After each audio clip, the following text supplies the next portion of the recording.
Coming to you from the Deep South, this is the Blue Collar Leadership Podcast. High-impact leadership is not reserved for leaders, and it has nothing to do with your position, title, or rank. However, it does have everything to do with your character. It's time to climb to the next level and beyond, personally and professionally. Now, let's start making it happen with your host, Mac Story. Hello, and thanks for listening to the Blue Collar Leadership Podcast today. So today we're talking about relationships sale, which is part 23 of 30 in this 30-part series I'm doing on my book, Who's Buying You? Until you sell yourself, you won't sell much. So today we're on chapter 23. Again, relationships sale. So the subtitle of this chapter is Until You Sell Yourself, you can't build a relationship. You got to sell yourself in order to create the foundation so that you can build a relationship. This applies to all areas of life, not just if you're selling a product or a service. You got to sell yourself to build that relationship. You got to sell yourself to get that raise. You got to sell yourself to get that promotion. You got to sell yourself to get that client. In your personal life, you got to sell yourself to get that relationship with that person you want. You got to make it happen. Unless you can sell yourself, you can't build a relationship. Jeffrey Gitomer had this to say, and this is a really great quote that opens up this chapter. He said this right here. If you make a sale, you can earn a commission. If you make a friend, you can earn a fortune. This philosophy is rarely used in sales. Those who employ it are the top performers and the top paid salespeople. They build relationships.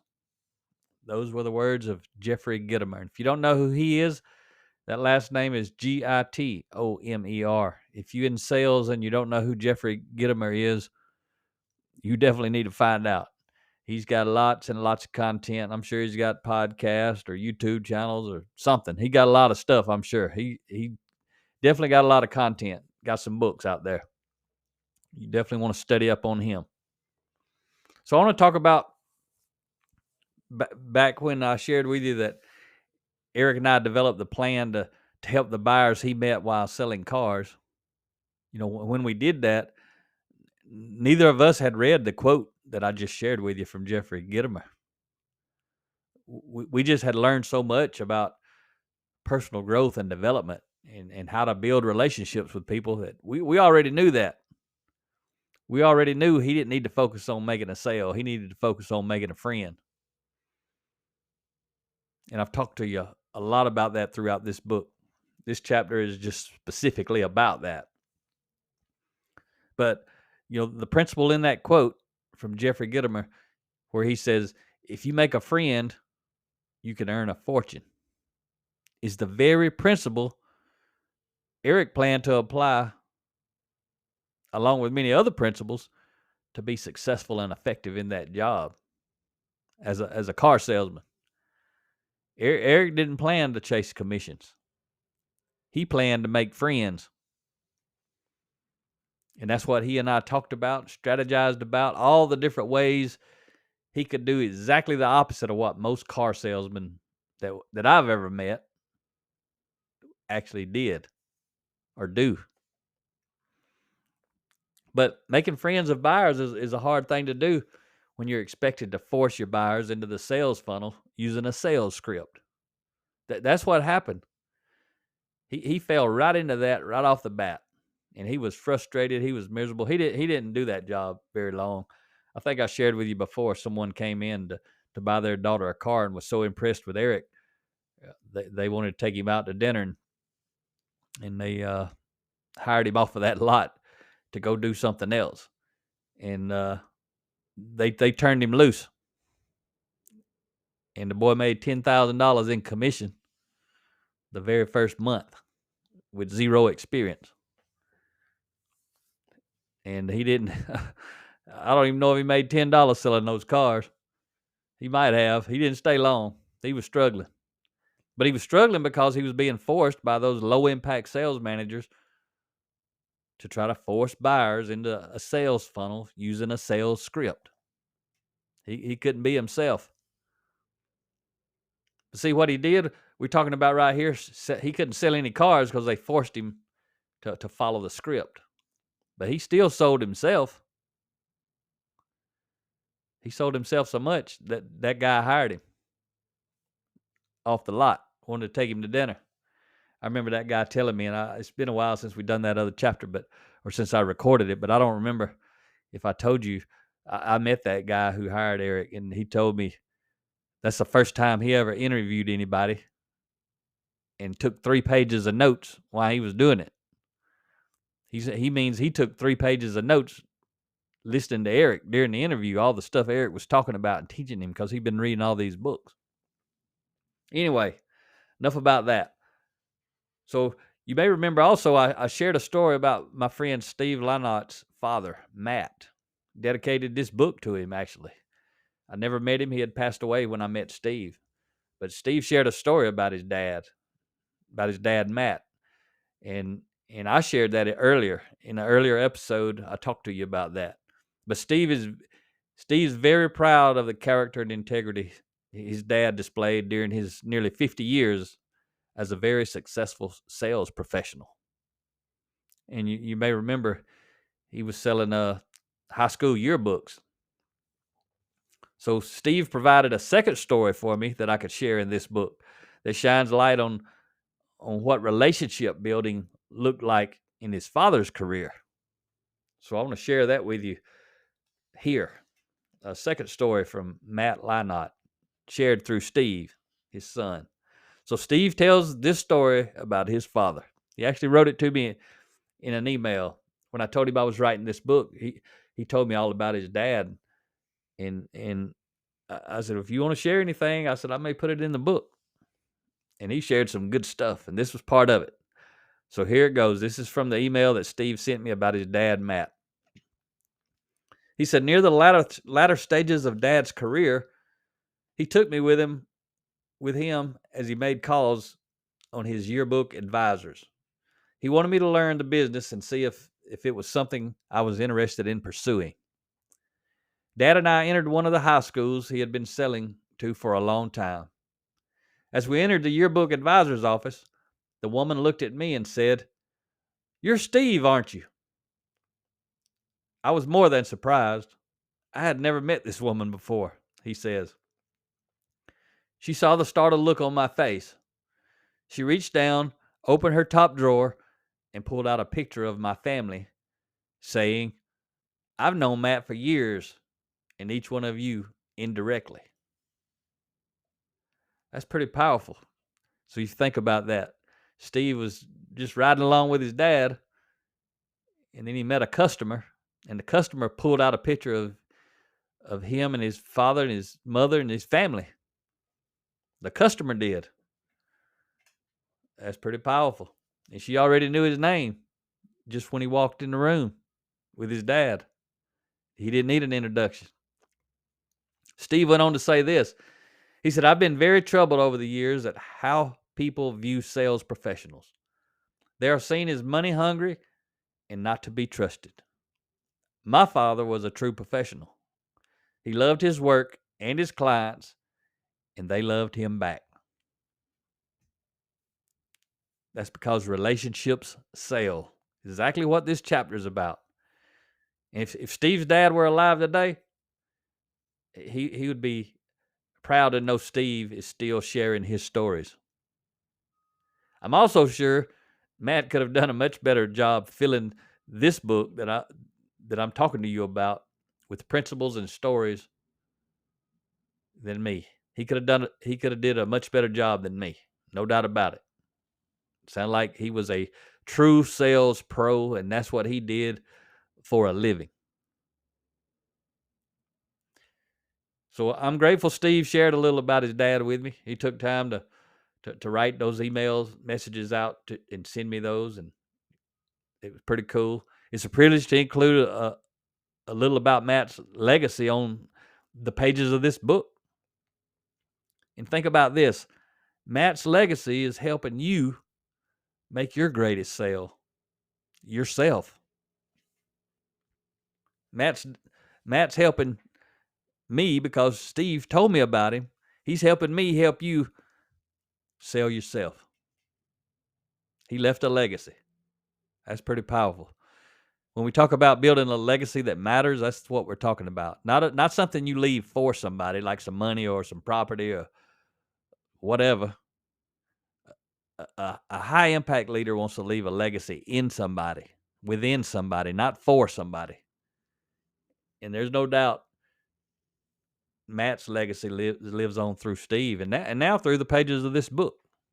It's pretty cool to be able to do that for someone. And Matt probably had no idea he would ever be featured, maybe in any book, but especially this little sales book of mine that's all about selling yourself. So if you are a professional salesperson, just got some questions for you to think about.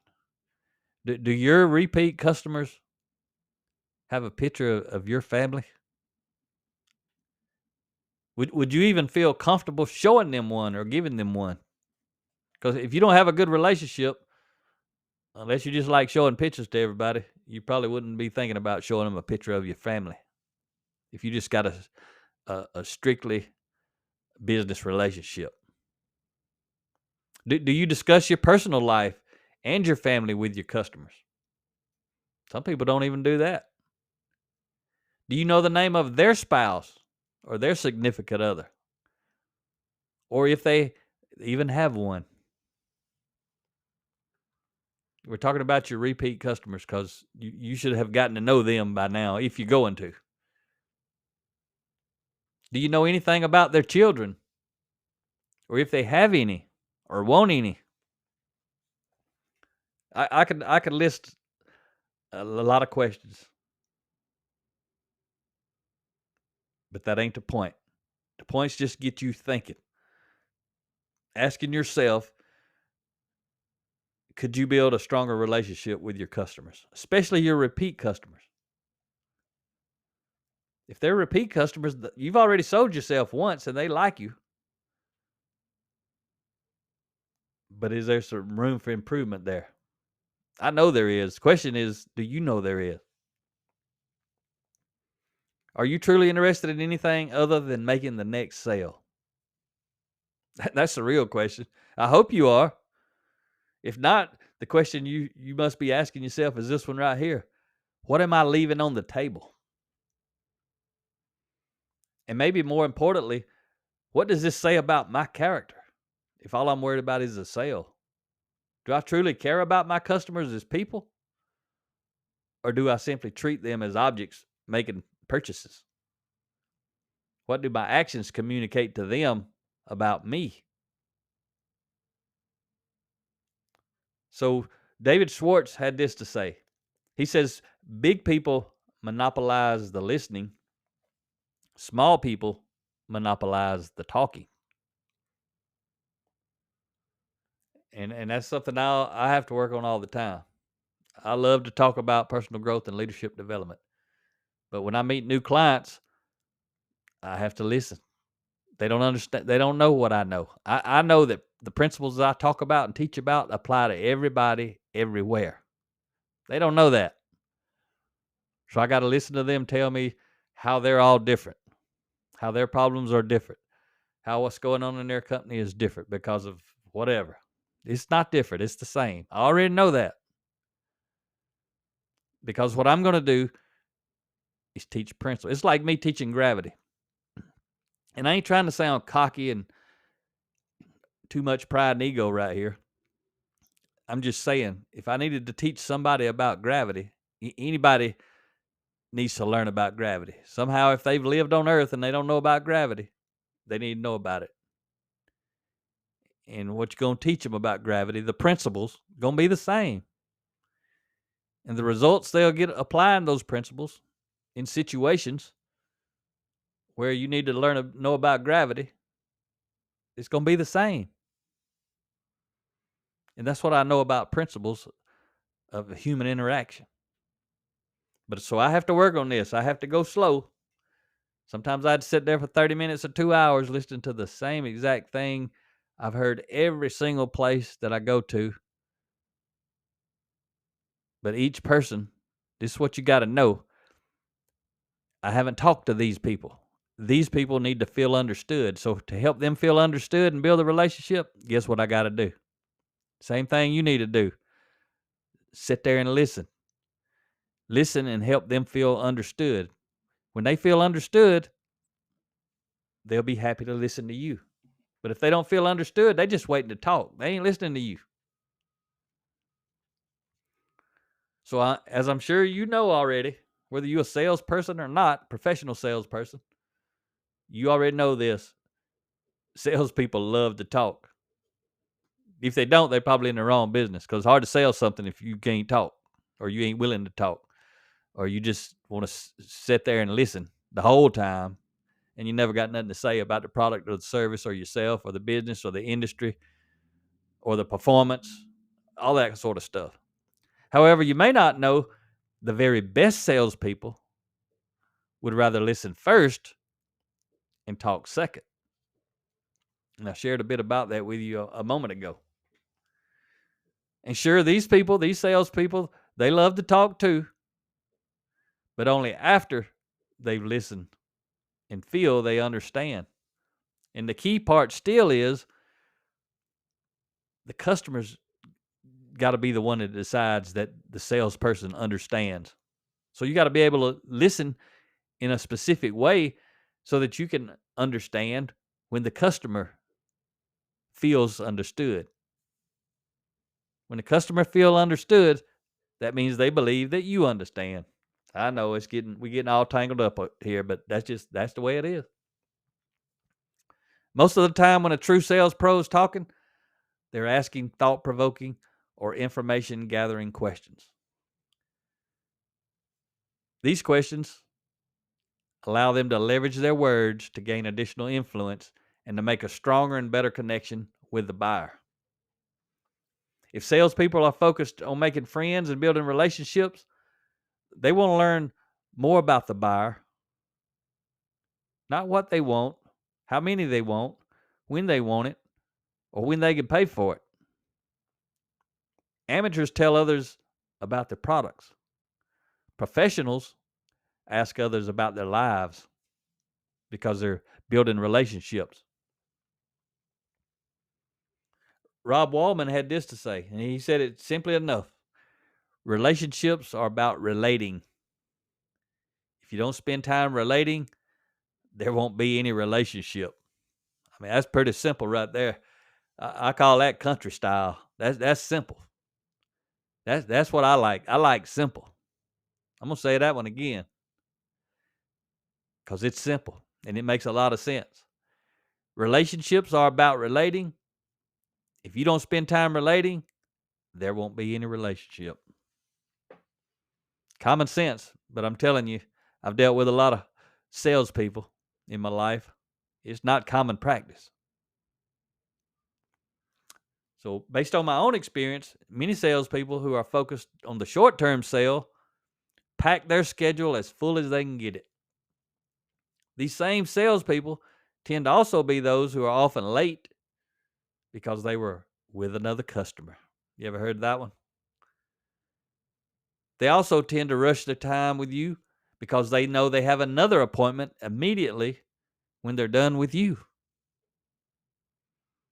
Think of your doctor or your dentist. Are they relating? I can tell you this right here.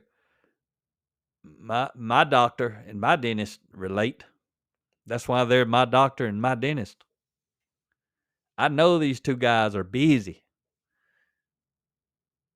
but they don't make you feel like they're busy. They act like they got all day. They don't take all day, but they come across as they got all day. They don't come in there rushed.